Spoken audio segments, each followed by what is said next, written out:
This week on Christian World News, the U.S. spearheads a movement for religious freedom around the world. See how Secretary of State Mike Pompeo is fighting persecution and calling out the worst offenders. Plus, a new study unveils the true impact of Hurricane Maria's deadly force on Puerto Rico and why experts say the death toll was higher than they ever could imagine. And while most of Europe is rejecting religion, this nation is protecting Christianity against all odds.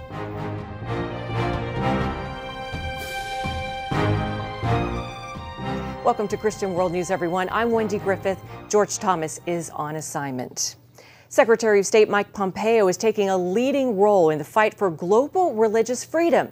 And in a surprise move, he's calling together major offenders, even countries that are U.S. allies, to push for real reform. CBN's Jenna Browder shows us what this move could mean.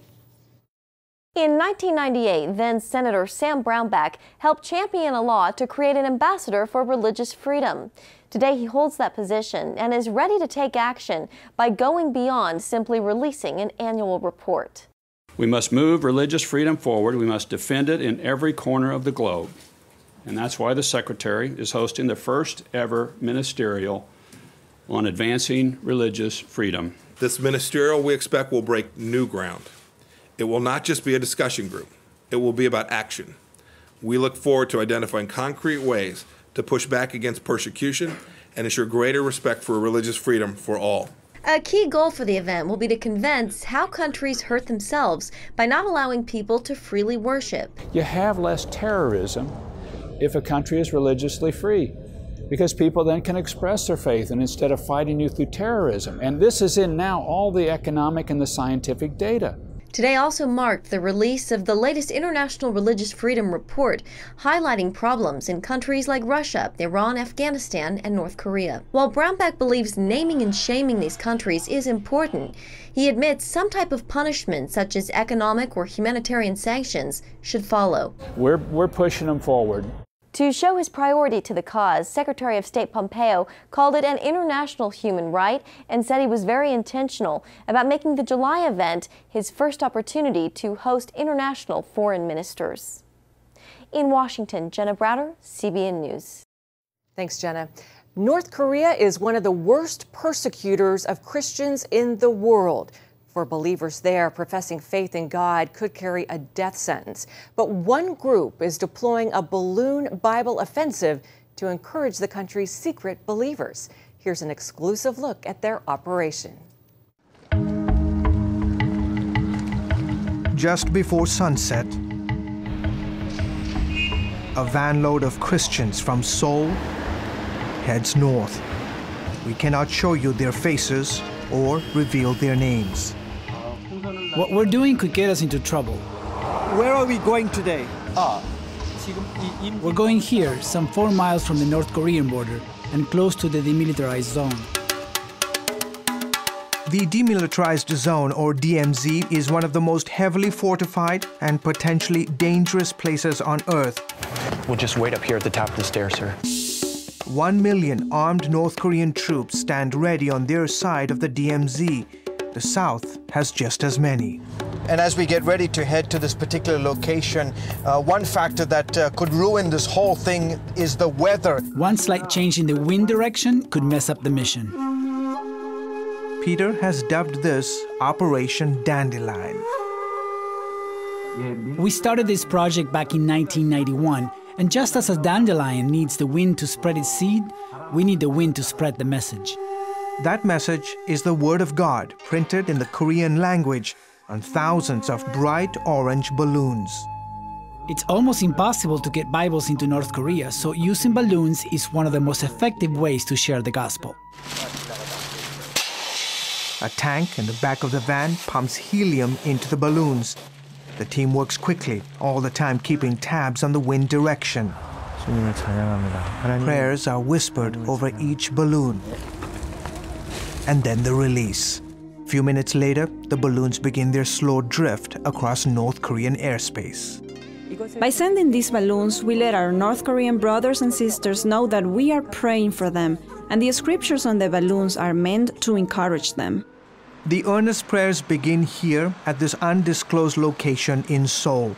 Every week since 1991, 78-year-old Oh Mon-duk, along with a handful of other believers, has been preparing each balloon for the flight into North Korea. I was born in North Korea. This is my way of helping to get the gospel back to my countrymen. And the process is almost done. They're just putting the final touches to today's balloon operation. In essence, this is how it works. They have a hole in here that they fill helium in, put a tape around it, and then off it goes into the skies of North Korea. The helium will leak out of the balloon and eventually fall to the ground. And when someone picks it up, they'll be able to read all 16 chapters of the Book of Mark. Peter used boats in the past with other groups to launch balloon offensives from the sea.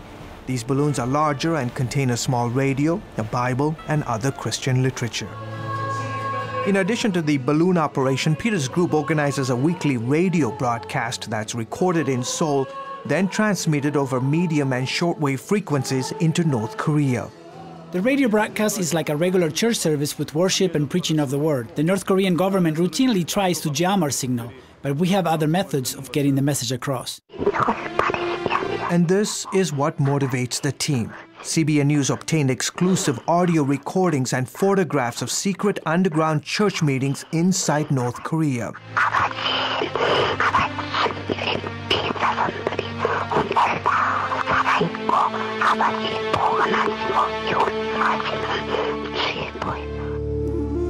And when a North Korean accepts Jesus Christ, he or she will face persecution, imprisonment, and possibly death because of their faith.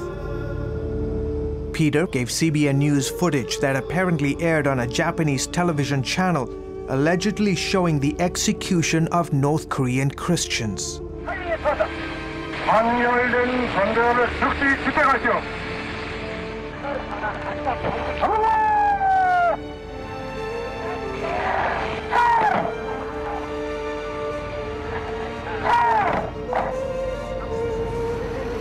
Trying to get precise figures on the number of Christians today in North Korea is extremely difficult.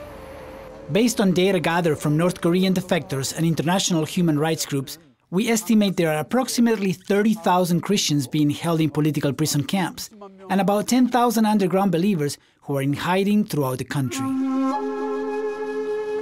Back along a stretch of the North-South Korean border, it's a little past midnight. Using the cover of darkness,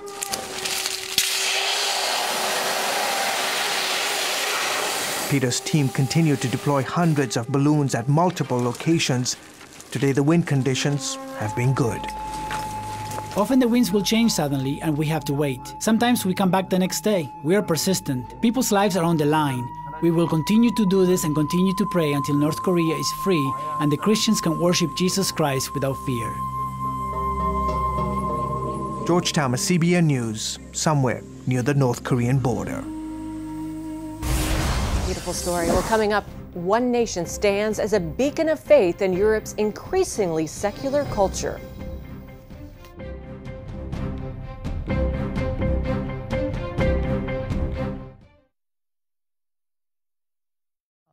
These magnificent beings have awesome power beyond our comprehension. CBN presents Angels, Their Power, Purpose, and Presence. In Pat's latest DVD, you'll get the biblical insight into these mysterious spiritual creatures and discover the important role they play in God's kingdom and in your life. We're also going to meet real people who have come face to face with these divine creatures and have experienced what can only be described as miraculous, life-changing encounters. As he started pulling me through, it was just a burst of white light. My thought is the angels were there to hold me together. I knew that this was something that was happening and it was supernatural. Angels, their power, purpose, and presence. Call now or go to CBN.com to get your copy of Angels. Hello, I'm Terry Newsom. Did you know there are more than 148 million orphans in the world today? 148 million. But it was 3 little girls that taught me about the plight of orphans. My husband and I spent nearly a month immersed in the daily activities of a Ukrainian orphanage as we waited to adopt 3 sisters. I saw firsthand the utter loneliness, the pain of rejection, and the overwhelming desire to be loved. That experience changed me forever. And out of it grew a ministry from my heart called Orphans Promise. Today, we're helping orphans and vulnerable children in more than 50 countries worldwide. Thousands of children are now in safe homes. They're being educated, and they're learning life skills. I'm asking you to join with me and become family to these children. Will you call the number on your screen right now? Because every child deserves a chance to be happy. Pro-life groups in Ireland say they are grieving the vote to legalize abortion in that staunchly Catholic country. The Irish people voted more than 2-1 to repeal Amendment 8, which basically banned abortion. Election officers say more than 1.4 million voters said yes to the appeal, while 724,000 wanted to keep the ban in place. The U.S. Catholic Association says the vote in Ireland reflects the grim influence of the culture of death. Another pro-life group called it a profound tragedy for the Irish people. In an increasingly secularized Europe, one nation has rediscovered its Christian roots and rewritten its constitution to protect the family and the unborn. But as Dale Hurd reports from Budapest, European leaders are not happy about Hungary's renaissance of Christianity. In a time when most of Europe is in the grips of atheism, there is a nation where Christianity seems to not only be holding its own, but some say is thriving. Imagine a government that is unabashedly Christian, that thinks Christian values are worth defending, that wants to protect and even nourish the family. Welcome to Hungary. Hungary's constitution is explicitly Christian and says that marriage is between one man and one woman, and that life begins at conception. It even includes the phrase, God bless the Hungarians. Hungary's faith church, with 300 branches, is one of the largest Pentecostal churches in Europe, with 70,000 attenders. And the Hungarian government has taken on the role of protecting Christianity. It's even set up an office to help persecuted Christians worldwide. When CBN News brought to the world the story of Sweden's threat to deport Iranian actress Aydin Stranson back to Islamic Iran, only one nation stepped up and offered her asylum: Hungary. The Hungarian government says taking in persecuted Christians is our moral and constitutional duty. Hungary wants to protect the European values, the European Christian and Jewish values. Hungarian policy analyst István Poda says Hungary has only returned to its roots as a historic bastion of Christianity, dating back over 1,000 years, and despite almost 200 years of Muslim Ottoman rule, and after World War II, Soviet communist domination. Secretary of State Zoltán Kovács. You have to stick to your traditions and legacies. Europe's legacy is a Christian legacy, not necessarily in a religious form, but most definitely in a cultural form. And it's this belief that has Hungary locked in a battle with the European Union over migrants. Mr. Orbán has accused the EU of trying to Islamize Europe, and Hungary has infuriated Brussels by building a fence to keep illegal migrants out. The European Union is ticked because Viktor Orbán has told Brussels to essentially take a hike when it comes to open borders. Hungary has seen the terrorism and chaos caused by migration in Western Europe and has said, not here. The European Union has even gone to court to force Hungary, Poland, and the Czech Republic to take in migrants. Mr. Orbán has accused Brussels of blackmail. Securing the borders to stop illegal migration is indeed a solution, and is the only way actually to reinstate law and order at the borders of the European Union, not the other way around. Kovács says it matters that most of the migrants trying to enter Hungary are Muslim. And he says Western European nations are paying a heavy price by pretending that Islam doesn't matter. We've been living together or living close to Islam for centuries in the past, and we all know about it. So that's why it does matter who is coming and in what manner people are coming.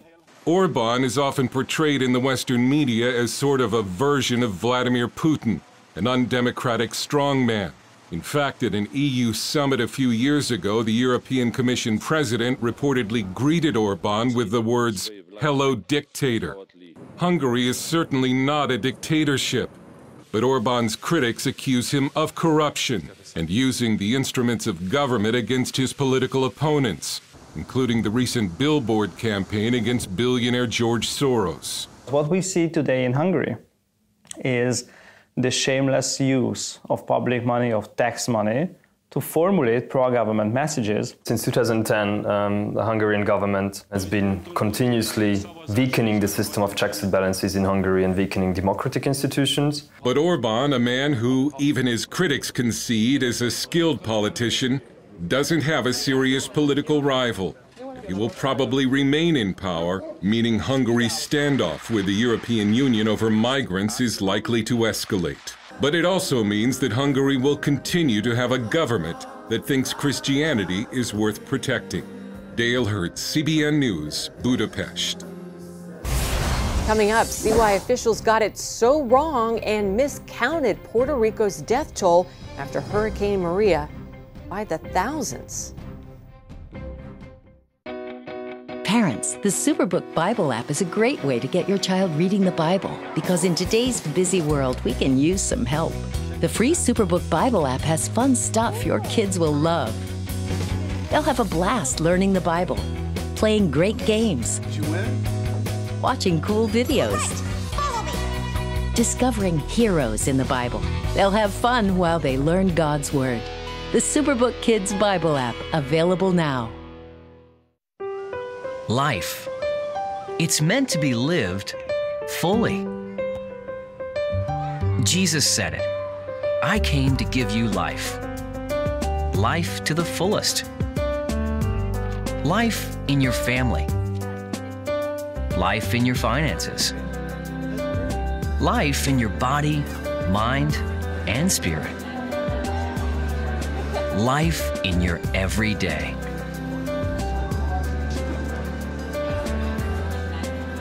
At CBN.com, we're taking what Jesus said seriously.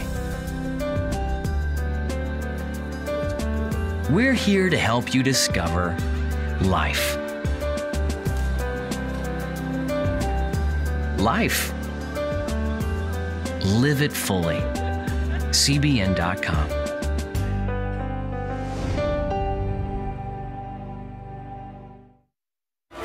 What's your emergency? We have a vehicle that is upside down and on fire. These people are trapped and we need the jaws of life. My feet were on fire. The car was filling up with smoke. There was fire coming in through my left door. The steering wheel was stuck in my chest. I couldn't move. The seatbelt, I kept trying to release it, but it wouldn't release. And I just screamed, God, send your angels now. I saw a set of just white hands. It was just a burst of white light. Welcome back to Christian World News. A Harvard study is calling into question official reports about the number of Puerto Ricans who died after Hurricane Maria ravaged the island in September. The study says more than 4,000 people died after the storm hit. That number is much higher than the Puerto Rican government's official report of only 64 casualties. Experts say many of the deaths were caused by limited access to health care, electricity, and utility services after the hurricane devastated the island. Well, a new hurricane season begins this month as the island of Puerto Rico is still trying to recover from back-to-back storms last year. A major issue is clean drinking water, and as Heather Sells reports, an unlikely partnership is working to solve that problem. Last September, Hurricane Maria's 150-mile-an-hour winds led to widespread flooding, knocked out power, and left millions of Puerto Ricans without clean drinking water. You saw a devastation that was like a war zone. Union leader Randy Weingarten of the American Federation of Teachers visited just 3 weeks after Maria, not knowing how involved she might become or who might work with her to help ease the suffering. Bottled water was selling for up to $50 a case in the local stores for months after the storm. Like Weingarten, Bill Horan also witnessed the storm's devastating effects. Haran worked for Operation Blessing, founded by CBN's Pat Robertson. In many ways, the two organizations are polar opposites. Weingarten champions liberal causes and counts Hillary Clinton as a longtime friend. Operation Blessing is an evangelical humanitarian organization with a number of conservative friends and donors. One thing, however, brought Haran and Weingarten together: concern for Puerto Rico and a friendship with San Juan's mayor, Carmen Yulín Cruz. It was literally like a blessing because we met with the mayor literally several hours before I left on Sunday. Randy said, what can we do in the U.S. to help you open those schools? The mayor said, we can open without electricity, we can open without fans and without lights, but we cannot open without safe water. And she said, and this guy, and she pointed to Bill Horan from Operation Blessing, and she said, and this guy can show you the things that would work here. Within a week, the AFT and Operation Blessing started Operation Agua. The plan: deliver 100,000 water filters to as many people and schools as possible. Weingarten remembers a frank conversation with Haran before the official launch. And I said to him, you know who I am, and I know who you are, and when we hear on Twitter or Facebook or, other snarky comments about how dare you work with each other given the ideological differences, I said to him, Bill, I'm in. What say you? And Bill said, I'm in. Since Hurricane Maria, Operation Blessing has been distributing water filters in community centers like this one all across Puerto Rico. The AFT has raised almost $2 million to ship close to 80,000 Kohler water filters. Each public school has been able to open, and Operation Agua wants more. It plans to meet its goal of 100,000 filters by October. Here's why it matters. Contaminated drinking water is a long-time problem here. Before the storm, bad management, combined with geography issues, led to a water supply in frequent violation of federal standards. After Maria, power outages virtually prevented water treatment, making it easy for Puerto Ricans to get sick from drinking their own water. If they don't have access to drinking water, safe sources of water, they will get infected with bacteria, which was the case here and in many other communities. Thanks to Operation Agua's filters, close to 400,000 people now have clean water in their homes or schools. And by bringing together Operation Blessing and the AFT, there's proof that people can put aside differences for the sake of a greater good. Working with them has been a joy. We've had a lot of compliments from our colleagues, other Christian NGOs. We need to ensure that people understand you can find common ground in the caring of people. And I think that story is as important as what we have jointly delivered to the people of Puerto Rico. Reporting in Puerto Rico, Heather Sells, CBN News. And for more of these stories, you can check out our website at cbnnews.com. Stay tuned. We'll be right back. Hello? Is this thing on? Hey, kids, do you love games? And do you love discovering things? Well, do ya? Then you're gonna love this. It's the new free Superbook Kids Bible app. You can play games, watch videos, find answers to your questions, and a whole lot more.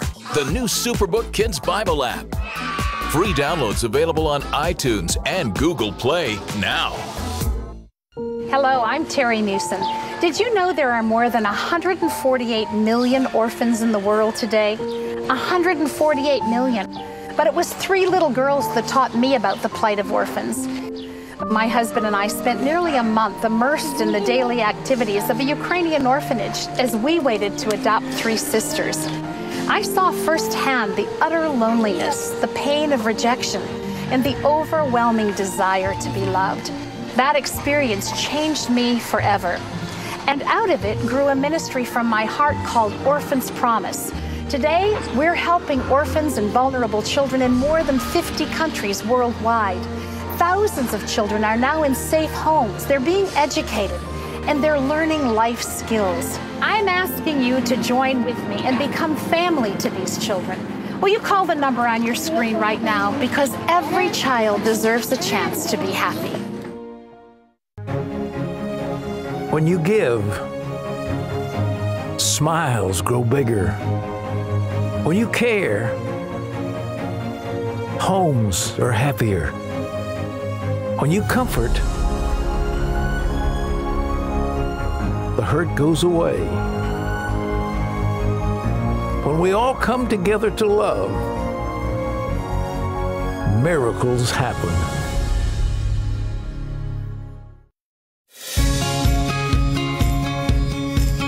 Young people, millennials, are flocking to church. It's not an exaggeration to say that we love to meet them and that we love to know their stories.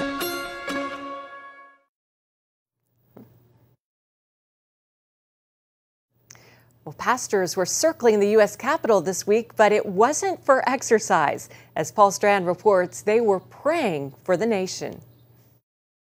Some pastors are so heavenly minded, they think they and their congregation should have nothing to do with the world. But here in Washington, they're finding out why some say the world's business is actually heaven's business, and why it should be theirs too. A group of pastors encouraged to get politically active at Watchmen on the Wall 2018 took one of their most influential weapons, prayer, right to the U.S. Capitol, circling it and praying all the way. They were praying God would shape the laws, the government, the culture, and the nation. Helping them to learn why they should get political and showing them how is David Barton of Wall Builders.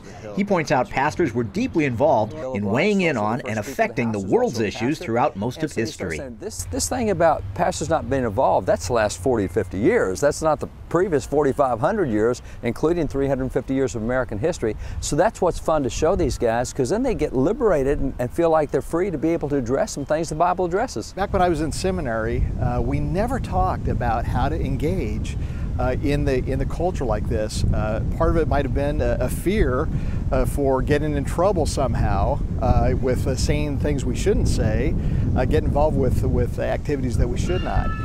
But I'll tell you, it really is a new day. Barton took CBN News back to 1775. The British actually blamed the pastors for the American War for Independence. They named them the Black Robe Regiment because they wore those black robes. They accused them of being the cause of everything, and they were really right.